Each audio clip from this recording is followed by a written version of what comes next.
Hey guys, hey YouTube, it's me, Izzy Sachs. So I know a lot of you on Twitter especially might be here viewing it on YouTube rather than live while I'm live streaming, which is, cool. I'm glad you guys are interested in it, but the problem is if I don't get enough attention while I am live streaming, I can no longer do true crime videos, period. I kind of work with the Bigo app, so like I said, if I don't get enough attention on there, I can't be a streamer anymore, and you will not be getting more true crime videos, which is unfortunate, but so the best way to help prevent this is by coming onto the live app itself, sharing, tapping, watching, supporting. Even if you can't gift me, just tapping, leaving appropriate comments, because you're going to get kicked out if you're being disrespectful to the victims. But please feel free to join me and follow me on Bigo. My username will be on the comments. It's usually Tuesdays at 7:30 Eastern Standard Time. PM, obviously. Who the fuck does streams at 7:30? Thank you. I'll see you guys there. Now, anyone who has ever heard the song Cannibal or Dark Horse knows that there are certain lines about a certain human being called Jeffery Dahmer. Now, you might just know that he eats odd things and really nothing else, but behind all the weird, kooky, and crazy lines is an actual human being with actual monstrous tendencies. He killed and traumatized plenty of people. Today we will be discussing the Milwaukee cannibal, Jeffery Dahmer. Now I'm going to give a quick trigger warning. This is going to involve, hopefully I won't get banned for even saying these words, it's going to involve assault, rape, murder, cannibalism, homophobia, systemic racism, bullying, ableism, abuse, isolation, a lot of things. So like I said, please be respectful. Thank you. In Milwaukee, Wisconsin, on May 21st, 1960, Jeffery Dahmer was born. His parents were Lionel and Joyce Dahmer. He was described as an energetic and happy child until the age of 4, when a surgery trying to correct a double hernia seemed to affect the change in his behavior. He became increasingly withdrawn and not very social, following the birth of his younger brother Dave, who was 7 years younger than him, and during the family's frequent moves. Dahmer's dad was intelligent but had a forceful personality. Joyce herself was very moody and fragile. She was nice to Dahmer's friends, but it was obvious she had heavy baggage. The house was shoehorned into a 2-acre hillside covered in thick woods. At the bottom of the hill was the rest of suburbia, like a typical suburban neighborhood, but their house itself was very isolated, and Dahmer's parents were constantly arguing. Dahmer claims that his urges started at 14, 15, or 16. Now, there's a lot to unpack about Dahmer's teen years. Like, as most people, they kind of shaped him into who he was today. You'll see it a lot when I talk about it. I really want to go even more detail. If you really want to go into even more detail than what I cover, I would highly, highly, highly recommend reading the graphic novel by Dirk Backderf, known as My Friend Dahmer. I read it twice, once when I was waiting outside for, I was doing a student rush for tickets to Be More Chill, and that's very odd. I apologize for that technical difficulty. What the fuck? Okay. I was like, there's a half battery life in here, and I gotta back up, but that's weird. And then I reread it again while doing these notes. It's a graphic novel, it's great, but like I said, very, oof. There's also a movie, but I have not seen it yet, so I don't know how accurate it is. Yes, I agree, that's really creepy. Now, Dahmer said in an interview with Nancy Glass, "I had normal friendships in high school, and never really had any close friends after high school." Now, I'm going to quote the graphic novel a lot of the time, just because it's so much easier to take from it. But keep in mind the author, and I agree with him, has specifically stated he is not writing this to try and give Dahmer empathy or make you feel bad for him. Both the writer, Dirk, and myself both have the same opinion, which is that our empathy ends with him the second that he makes his first kill. Especially afterwards, he didn't turn himself in, as the writer says. He didn't kill himself, he didn't turn himself in. He later on went on to do a whole nother spree. We'll get into it. Now, Dahmer had an interest in bones. He would find dead animal carcasses, take them to a shed, dissolve them in acid, which he claimed he got from his dad, who was a chemist. he would want to see the inside of things. Like, he was very interested in how the bones connected to the inner workings. Backdorf writes that Dahmer was, the quote-unquote, the loneliest kid I'd ever met. All throughout junior high, Dahmer just kind of kept to himself and was in the background, very wallflower, very shy. Dirk writes, as I've said, Dirk Backdorf, who was friends with Dahmer and the writer of the graphic novel, says that back in high school once he witnessed somebody trip and fall on either water or ice and seriously hurt themselves, and Dahmer just began to laugh. Like, he didn't show expression very often. He had a complete lack of empathy for other people.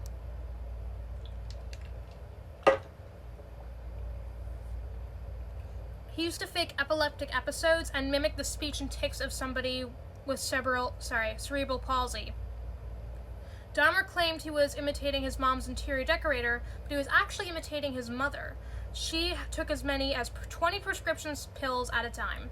Along with epilepsy, Joyce had depression. And here is a photo of, hey Asmodeus, here is a photo of Dahmer. You can kind of see he's probably faking a seizure right now. Here's him with Scholar Dahmer. Here's him with another high school student who is not identified. Dahmer realized that he was gay, but like anyone else at that high school at that time, he kept it to himself. Dirk did say that a lot of people after high school did come out as gay. He really liked the idea of complete control, and yeah, you're just on time, we're only talking about his high school years.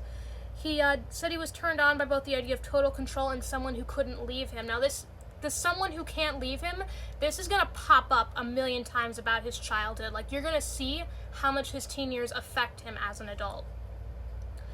So, Dahmer had this obsession with a jogger he used to go by their house. Dahmer actually hid in a bush once, and he had a baseball bat with him, and he planned on killing this man. But for whatever reason, the jogger just didn't pass that day, which most likely saved his life. Dahmer was constantly drinking. He was an alcoholic, like flat-out alcoholic. And it was common, this took place during the 1970s, keep in mind. It was very common for students to hide, an edible or hide a joint or, hide a thing of liquor, like drink between classes, because it didn't have a zero-tolerance policy, such as most American schools, like mine did. If you were caught smoking weed, you had to go to rehab and then get rid of it. And that was, some schools will just straight up kick you out and will say, you're never coming back here. But it was not really uncommon for if a teacher caught you once smoking, they might just say, hey, flush it, get rid of it, because they didn't want to do paperwork. But Dahmer, on the other hand, would stash things of booze around the school. Like, he would come to school smelling of alcohol at 7:45 a.m. when he was at his worst. He would fall into alcoholic fogs. Dahmer stopped dissecting the bones in his clubhouse and would strip the flesh off the bone by hand and knife. Hey, what's up? Thank you. Off the bone by hand and knife.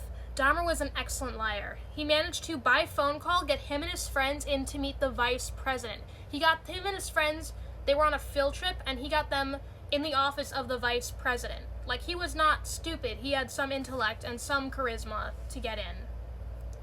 Thank you for sharing. Really appreciate it. Yes, please feel free to share the live. Please feel free to gift, tap, comment. Everything helps. If I don't get enough gifts, I can't keep doing my live, which is why I'm like, please, everyone gift. Dahmer began to show even more odd behavior, such as, according to the neighbors, breaking sticks against trees, like giant sticks against trees. I mean, every day, yeah. Finally, Dahmer's parents divorced. Now, thank you for the exclusives, thank you. Now, this was kind of a long time coming. Like I said, they were constantly arguing. So this shattered Dahmer inside. Like, he says this is one of the things that just broke him. He never told his friends about it, and in a moment when Dahmer needed them most, they were too busy arguing with each other and divorce lawyers to notice or help him. Dahmer lured a dog into a private spot, thank you very much, into a private spot in the woods where he used to deflesh animals. However, he let the dog go last minute. Now this would be his last act of mercy. During Dahmer's senior year, 2 of his friends were on the yearbook staff and managed to sneak him into a group of photos that didn't belong. Thank you. A teacher would later discover this and cross his face out, which in a way symbolized the isolation and ridicule he faced. His friends called themselves the Dahmer Fan Club.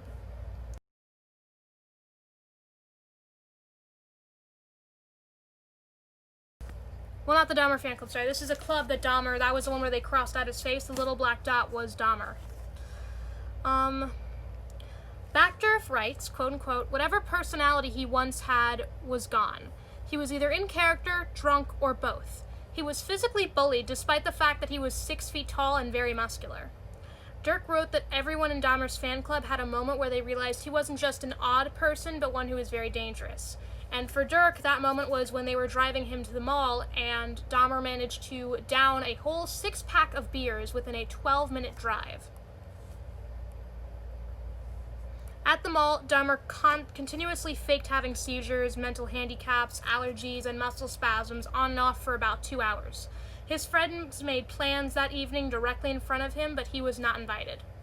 That day marked the end of the Dahmer fan club, and his friends excluded him from their fan group. His drinking then became so bad that he would skip class to feed his alcoholism. His only remaining friends, per se, were the least popular kids, one of which was a mentally challenged, heavy-set tall boy who later on also grew up to be a violent criminal. A mutilated dog carcass was found and the neighborhood wanted to know who, but they never suspected Dahmer.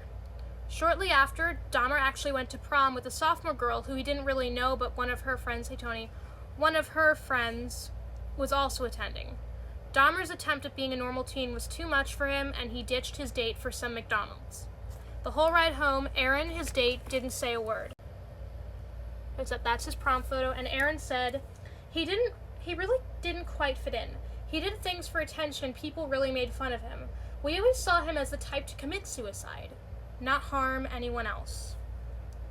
Dahmer's father was getting the house in the divorce, and his mom moved out to Wisconsin to be with his brother, leaving him alone until his dad arrived.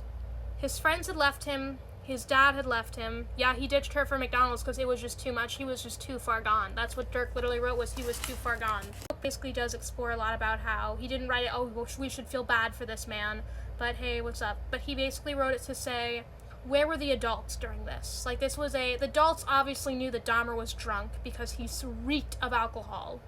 Like, unless they all had broken noses, this man reeked of alcohol. They knew Jeffrey Dahmer was on something, but they just kind of ignored it.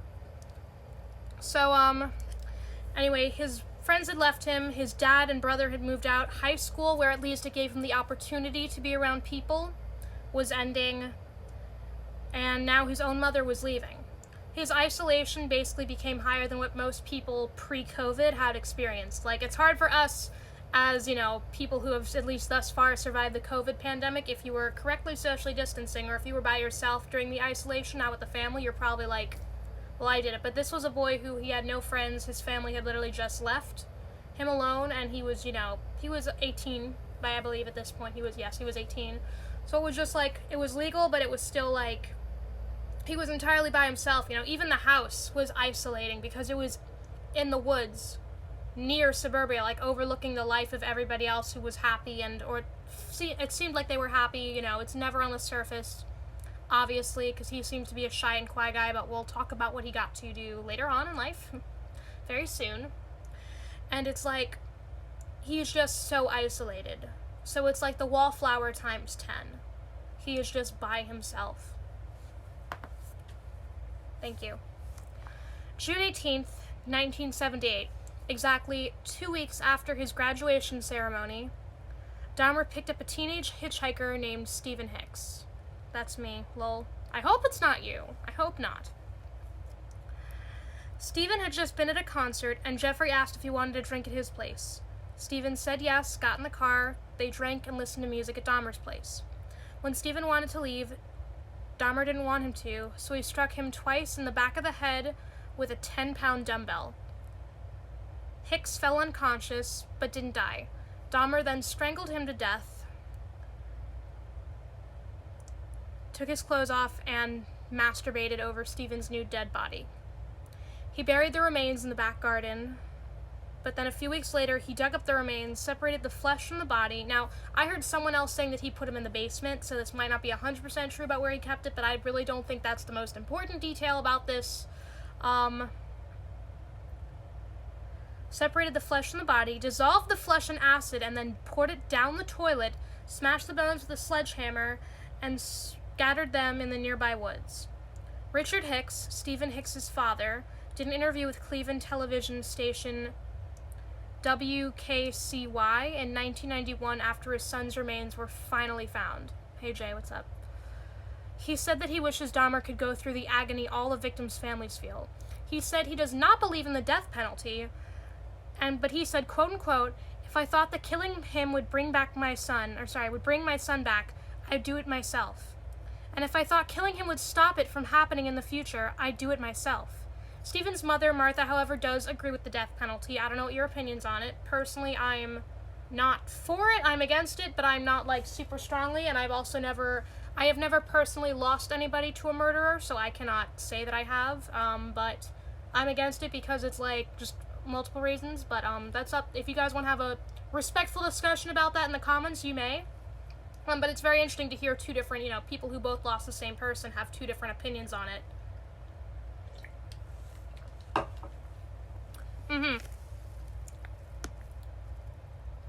And so, Martha said she doesn't want her taxes paying for the housing of a murderer. His parents, who had declared their son dead a time before that, mainly because he loved Christmas, and they said that he wouldn't have let it go if he had just been, running away or just off hitchhiking and wherever. They said he wouldn't have not celebrated Christmas with them.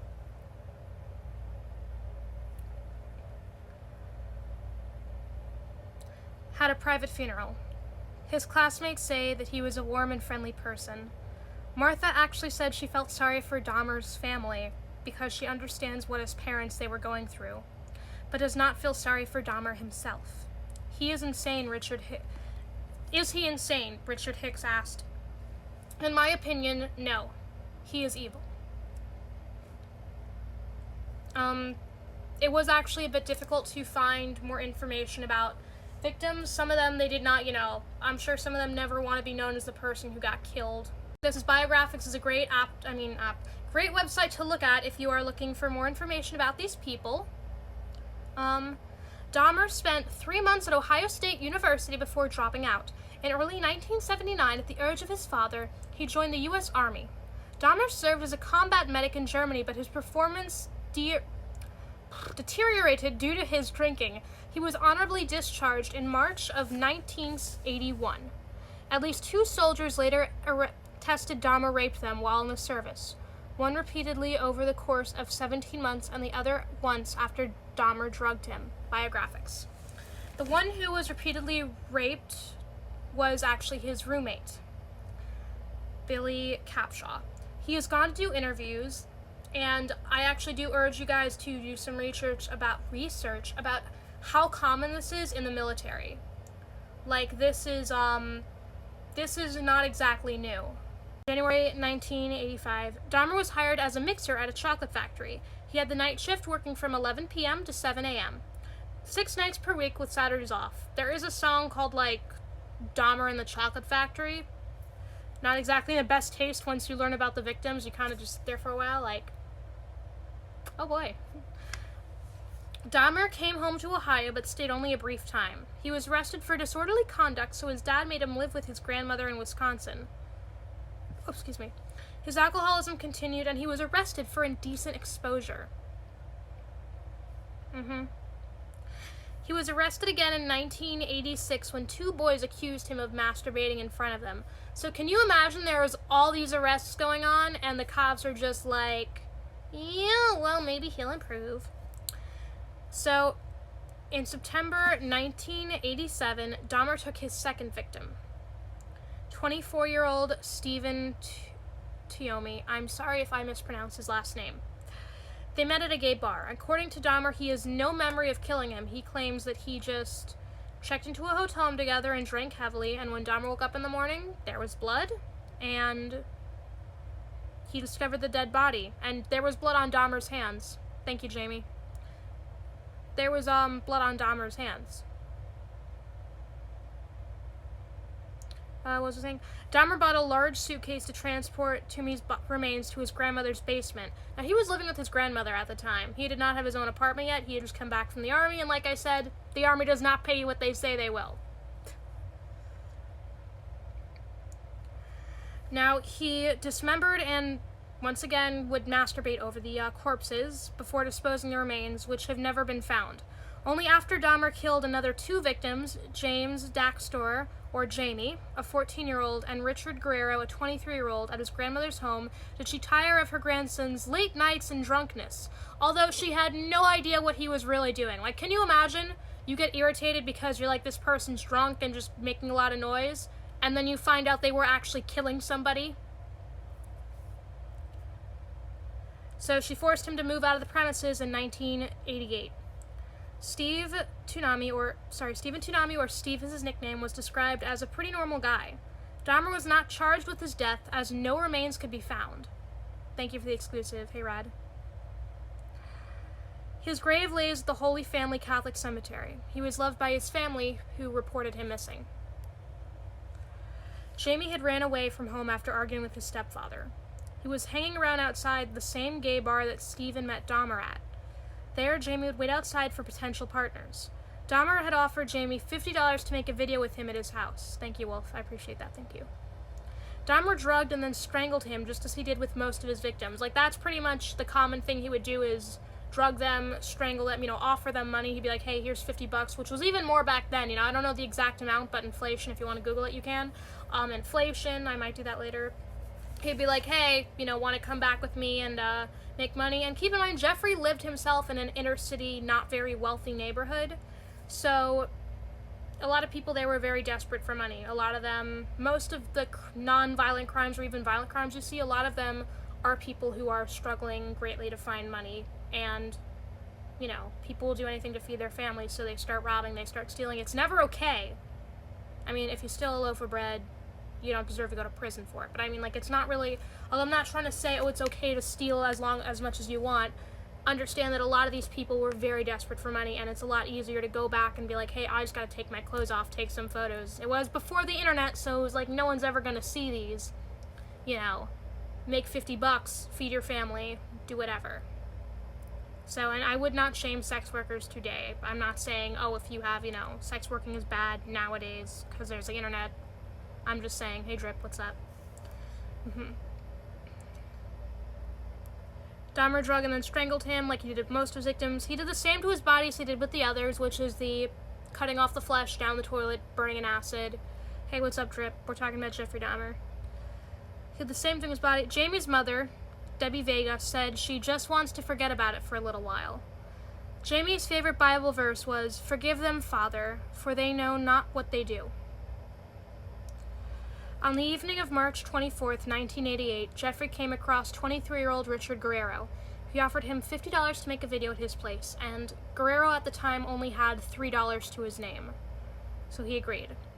Dahmer did the same drug, strangle, and assault routine, and also dissolved and flushed the body.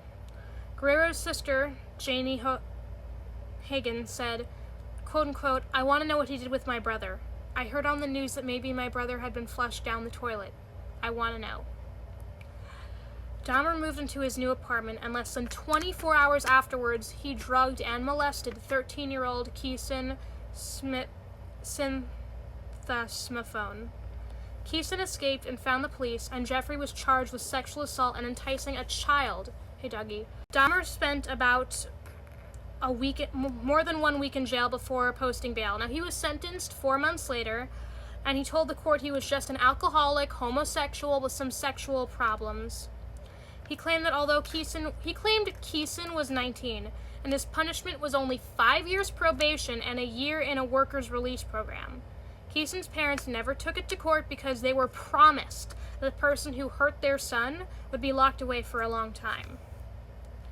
The judge thought that Dahmer just needed treatment and not incarceration, so he agreed, handing down a 1-year prison sentence on a day release, allowing Dahmer to work at his job during the day and then return to the prison at night, as well as a 5-year probationary sentences. Years later, in an interview with CNN, Lionel Dahmer stated that he wrote a letter to the court that had issued the sentence, requesting psychological help for his son's parole. However, Jeffrey Dahmer was granted an early release by the judge after serving only 10 months of his sentence. He briefly lived with his grandmother following the release, during which time he does not appear to have added to his body count before moving back into his own apartment. On March 25th, Easter Sunday, Dahmer went to a gay bar and met 26-year-old aspiring model Anthony Sears. Dahmer not only did his usual killing, but also scalped at him because he said he loved his hair and ponytail so much. Yep. This is why you don't defund mental health hospitals.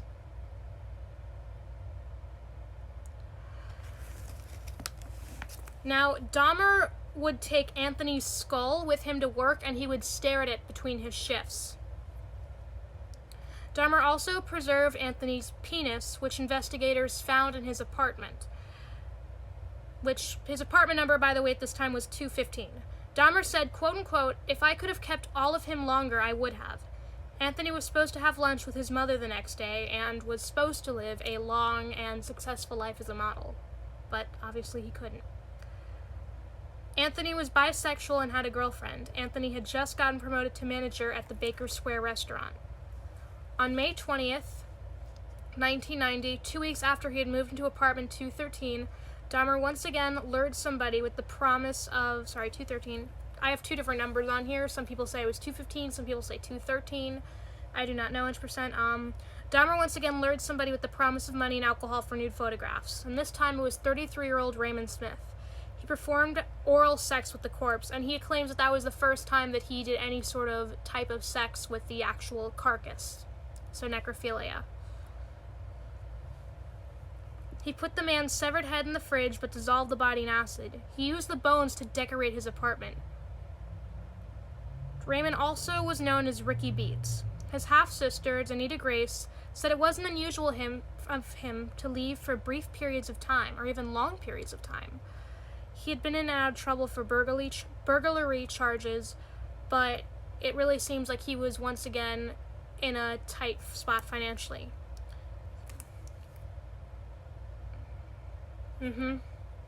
Edward W. Smith, a 27-year-old, was taken and killed on June 14th, 1990. His family reported him missing that summer. I was not able to find a lot about certain victims, but I just want them to know, if they can hear me, or to everybody out there, that they are not forgotten.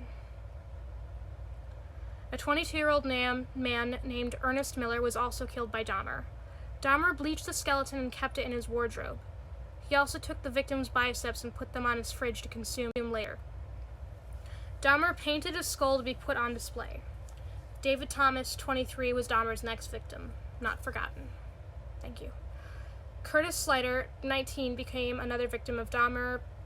I apologize, I was not able to find a lot on them. On top of that, this was directly after I had gotten an injury. I know that's not much of an excuse, but I couldn't really focus on a lot, and it was difficult to find information on them.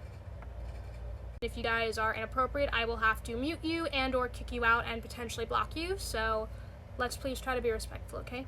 Thank you. Errol Lindsay, 19, became Dahmer's victim after that.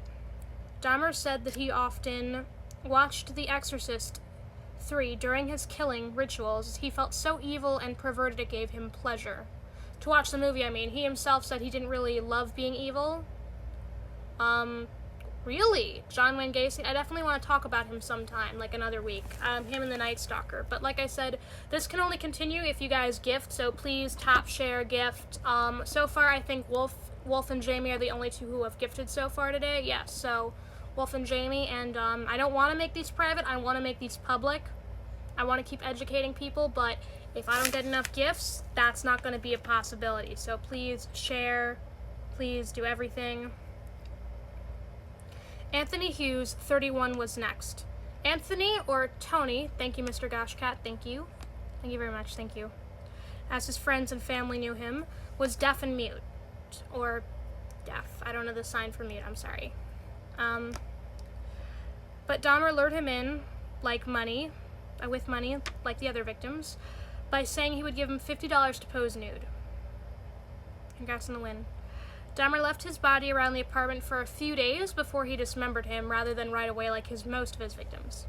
On May 27th, 1991, Dahmer's neighbor, Sandra Smith, called the police to report that an Asian boy was running around naked and covered in blood on the street. When police arrived, the boy was pretty much incoherent, and they accepted the word of Dahmer, a white man in a largely poor African-American neighborhood, that the boy was his 19-year-old lover. In fact, the boy, Conriac Smithphone, was 14 years old and actually a brother of the teen that Dahmer had molested 3 years earlier.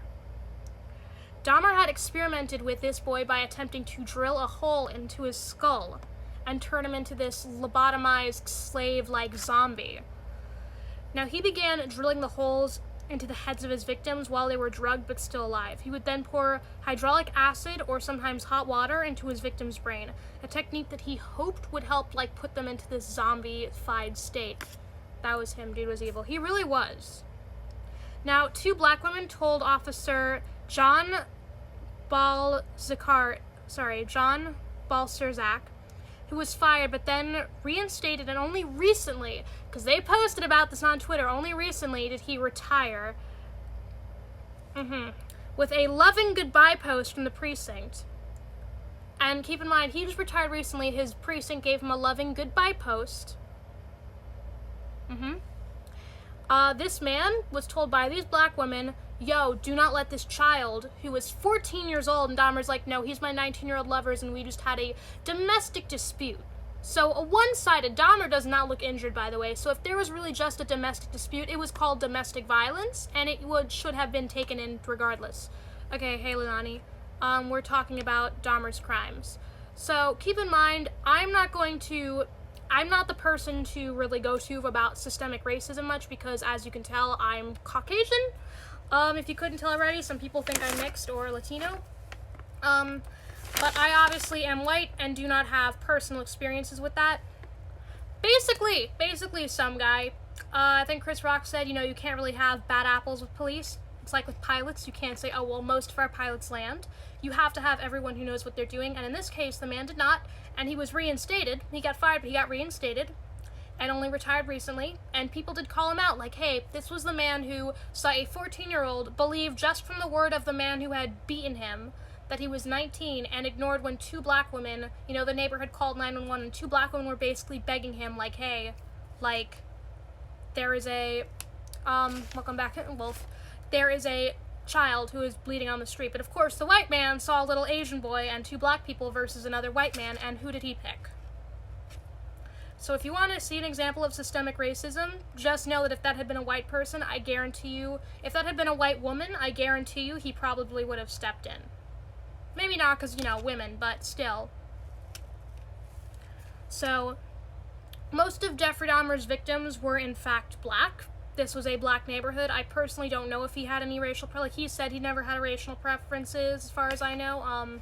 I could be wrong on that, feel free to look it up, but he lived in a black neighborhood, and these were people who the police would give less effort to once they realized they were black. It's like, I believe maybe he just took advantage of the systemic racism that is still present in today's America if you haven't been paying attention. So yes, obviously I'm not an expert on it, but I would very much recommend you all do your research as much as you can. They knew that these people were less likely to get looked into because they were black. They were black, and Jeffrey Dahmer was a white man, and you can obviously see how that worked out, because I can guarantee you, if that was a black man and those were white children going missing, they probably would have solved it a whole lot earlier. He was on parole this entire time while this was going on. What was the name of that officer? Exactly, John Balzerzak. I'm going to type it down. So you all know. Because you can look it up on Twitter, because they just were like, hey, goodbye to our retiring officer. And everyone was like, that retiring officer cost people their lives. Because he was fucking incoherent. Sorry. Now, there was even a time where a skull exploded in Dahmer's oven after he tried to preserve it. Now, throughout all this, like I said, he was still in contact with the parole officer, but they suspected nothing. I don't know if you're familiar with the J.C. Lee Dugard case, but there was a girl who was, I think, like, one of the longest people to have gone missing for, one of the longest, periods of times and still be found alive. She was missing for about 18 years. She got kidnapped when she was 13 or 12. I can't remember exactly young, but she was missing for about, hey Garfield, hola, 18 years or so. And, then she was found, and he was on parole too. They would literally go through the house and they would kind of intimidate him and he would leave, and they would miss the fact that there was a child, a kidnapped child who was their sex slave in the backyard. So that doesn't talk about the police. I don't know what fucking will. The next victim of Dahmer was 20-year-old Matt Turner, then 23-year-old Jeremiah Winberger, or Jeremy as his friends called him. He had boiling water injected into his head and left alive in a comatized state for about 2 days. He was later strangled. I was unable to find a lot of information on them, but they are not forgotten. Obviously, I apologize for not being able to find more on them. If any of you do, feel free to share it to talk about them a bit, because I was unable to, and I apologize for that. The next victim was 23-year-old Oliver Lacey. Dahmer sodomized the corpse and put his head in the fridge. I was unable to find more about Mr. Lacey. I apologize for that. Dahmer's final murder was 25-year-old Joseph Brodhoft. His brother, Donald Brodhoft, said that Ricky had been looking for a job. He had just recently moved to Milwaukee. Dahmer's killing spree finally came to an end on July 22nd, 1991. He drugged a 32-year-old Tracy Edwards. He used to make these kind of cocktails which had drugs in them, which would then render the victim drugged in a state of, kind of unconsciousness. I don't know the exact ingredients of what went into it and what the effects were for everybody, but they would be heavily drugged and could not fight back.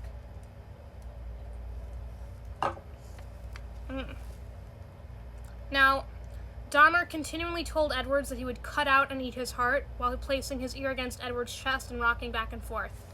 Now, remember what I mentioned about people leaving him? This was the same thing. Was Dahmer said in an interview that he would eat people, not because he was just like, oh, I want to taste it. Like, it started off as a curiosity, but he basically didn't want these people to ever leave him. Like, when he ate them, he claimed that he felt like they were forever a part of him. He would make these, he had been saving their skulls because he wanted to make a altar to them where he would come and remember them when he was stressed. Hey, Shiraz, what's up? He basically said that he was trying to keep them with him forever, Think about when he would fetishize them being not only submissive, when they were dead, they couldn't leave him. He was in complete control. They couldn't abandon him. And like I said before, he was abandoned so much. All of his friends, his parents, his whole family was just leaving him, in his mind at least. He was by himself. And anyway, terrified, Edwards attempted to appease Dahmer, telling them that he was his friend and he just wanted to watch TV with him. When Dahmer was momentarily distracted, Edward punched Dahmer in the face and ran out the door. He, quote-unquote, this is from Murderpedia, Dahmer tried to make sexual advances towards him. Tracy started to struggle when Dahmer slipped some handcuffs onto his right arm. As Dahmer went for a knife, Tracy made a run for an unlocked door. Dahmer tried to haul him back inside when a brawl started, and Dahmer was hit hard in the side of his head, knocking him to the floor. Tracy had escaped and ran into the street where he flagged down a patrol car. The cops were then led into Dahmer's chamber of horrors. What the cops saw would linger in their minds for the rest of their lives. Stuff like this makes me want to believe in hell? Yeah. So they had gone in the back because the man said he has a knife in the back of his room, whatever, where he tried to stab me, and they went in, and that's when they discovered that there were different events. Hey, IF and Hate Joker. Photos of various states of dismemberment, a severed head lying on the floor. The fridge had 3 bags containing a heart, flesh and a portion of muscle in the freezer. That was another thing, was while he, hey, what's up, we're talking about Dahmer, so please be respectful. He had, I forgot to mention earlier, one of the victims, he had cut off their bicep, the first person he ever cannibalized, he cut off their biceps and put them in the fridge and was going to consume that later on. A portion of muscle. The freezer contained 3 heads, a human torso, a bag containing flesh, and some internal organs. The cupboard contained various chemicals and 2 bleached skulls. On the floor there was a large kettle holding 2 hands, a penis, and testicles. There were 3 more skulls found in a filing cabinet. A wardrobe contained a complete skeleton, dried human scalp, and more genitals. In a box there were 2 more skulls. Next to the box there was 260-liter vat containing acid. Police found 3 human torsos in various states of decomposition. That was all from quote-unquote Hey Tori. That was from Murderpedia. which is a great thing to look at, especially if you're trying to learn about the victims. They didn't have a lot this time, but they had so much when they were talking about Ted Bundy's victims. I mean, about their personal lives. They didn't have as much about Dahmer's personal victims, but it tells you all the victims and like all the ones that got away too. Dahmer's trial began in 1992. Now, most of his victims, like I said, were Black Americans, and only one of the people who was a juror. You might get protein, but it doesn't seem very healthy. I know that giving you, like, eating brains can give you different diseases. Only one of the jurors was a black person, and which understandably caused a lot of public upset. There was an 8-foot barrier of bulletproof glass between him and the gallery. Dahmer's dad and stepmom attended the entire trial. Dahmer pleaded not guilty even though he confessed to police during the interrogation. He eventually changed his plea to not guilty by reason of insanity. Or by virtue of insanity, my apologies. His defense then offered the gruesome details of his behavior as proof that only somebody who was totally insane could commit said acts. Yeah, there's actually a book called Alive. I don't know if you've ever read it, but it had to do with the, it was a rugby team, I believe. It was a rugby team, and, hey Abdullah, they were lost in a, was it the Appalachian Mountains or something? I don't know what happened, but they were lost in one of the mountain areas because of a plane crash, and they eventually ran out of food and had to eat their friends, and they do talk in the book about some of the physical aspects about it, such as having severe constipation, and them literally applauding each other when someone would be like, yo, I finally pooped, because they would be constipated for like days on end, or for hours on end of severe constipation, because it was just not, it was that or starving to death. And they also talked about the, like, emotional toll it took, and somebody eventually said, like, it was also against their religion to eat a lot of, human flesh, and one of them eventually said, hey, Jesus gave his, wine, or he gave his sacrifice, like, his wine and his body, and he said it was his sacrifice, so he's like, in a way, I guess our friends are like Jesus, because he's like, we're using their sacrifice to feed ourselves, and that was what got people to survive, by eating their friends. So, hey Travion, what's up? So, Dahmer, this was from biography.com, I'm sorry, I'm getting my notes mixed up. Okay, quote unquote, this is from biography.com. The jury chose to believe the prosecution's assertion that Dahmer was fully aware that his acts were evil and chose to commit them anyway.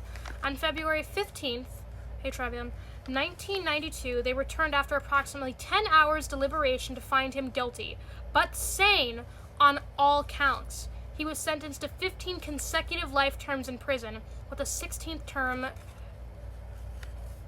We did Ted Bundy last week. As I was saying, Dahmer repeatedly adjusted well to prison life. Although he was initially kept apart from the general population, he eventually convinced authorities to allow him to integrate more fully with other inmates. He found religion in the form of books and photos sent to him by his father. I appreciate that, Tori, thank you. By his father. I appreciate that, thank you. Everyone, please follow Tori, please. He's awesome, thank you. As I was saying, by his father. Where was I? I've lost my notes. By his father, and he was granted permission by the Columbia Correctional Institution to be baptized by a local pastor. That was from biography.com, which, awesome, thank you, I really appreciate that, thank you. Which I would really recommend looking into if you are into any true crime at all. That is, one of the best things. Now this is from, once again, Murderpedia, awesome source. On November 28th, 1994, Scavier was serving a sentence for 2 counts of first-degree murder at age of 25. And was labeled a schizophrenic psychopath with messianic delusions. Scavier was paired up with Jeffrey Dahmer and Jesse Anderson for work detail, which included a cleaning of a bathroom. During that time, he beat both men with what is sometimes described as a broom handle and to others a metal bar. When he returned to his cell early, a guard asked him why he was still not working. He explained, quote unquote, God told me to do it. You'll hear about it on the 6 o'clock news. Jesse Anderson and Jeffrey Dahmer are dead. During that time, 2 guards found the bodies in Dahmer and Anderson. Dahmer was pronounced dead at 9:11 a.m., Anderson died from his injuries 2 days later. Murderpedia. Dahmer was 35 years old. And a lot of people believe this was racially motivated because the man who killed him was black. A report from another inmate suggests that it may have actually been an inside job, and Dahmer was dead before the ambulance arrived, and that the cops were in the bathroom when it happened and didn't call 911 until Dahmer had actually died. And in 2015, Scaver spoke to the New York Post about his reasons for killing Dahmer. He alleged that he was disturbed not only by Dahmer's crimes, but a habit Dahmer had developed of fashioning severed limbs from prison food to kind of antagonize other inmates. In 1996, following Dahmer's death, a group of Milwaukee businessmen raised more than $400,000 to purchase the items he used for his victims, including blades, saws, handcuffs, and a refrigerator to store body parts. They promptly destroyed them in an effort to distance the city from the horror of Dahmer's actions and the ensuing media circus surrounding his trial. Like, he's also known as the Milwaukee Cannibal, as I said in my opening. On August 2012, nearly 2 decades after his death, it was reported that Dahmer's childhood home in Bath, Ohio, where he committed his first murder, and in 1978, and buried his victims' remains, was on the market. Its owner, musician Chris Butler, stated that the property would make a great home as long as the buyer could, quote-unquote, get past the horror factor. I don't know, could you guys ever buy a house that you realized was, exactly. Could you ever buy a house that you realized was once owned by a serial killer? In March 2016, Butler put the house up for rent for $8,000 for the week of the Republican National Convention. As of July 2017, the house was no longer listed on the market, according to Zillow.com. And thus ends my notes for Jeffrey Dahmer.